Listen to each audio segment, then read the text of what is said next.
Бүгүн өлкөнүн дээрлик бардык аймагында абанын температурасы 40 градуска жетет. Күндүз Талас, Ысык көл, Нарын облустарынын кээ бир райондорунда, Чүй, Ош, Жалал Абад, Баткен облустарынын тоо этектеринде жана тоолуу райондорунда өткүн өтүп күн күркүрөйт. Өрөөндөрдө жаан-чачын жаабайт, шамалдын ылдамдыгы секундасына 3-8 метрге жетет.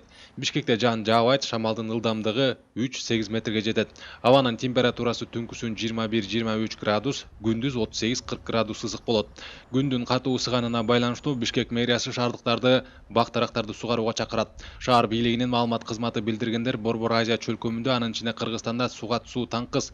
Урматтуу шаардыктар, сиздер да четте калбай, бирден даракка, жашыл бакка, жок дегенде үйүңүзгө жакын жердеги өсүмдүккө суу коюңуз. Шаардагы 4 акимчилик, мэриянын бардык кызматтары шаардагы бадал дарактарды сугарууга киришет деп айтылат билдирүүдө.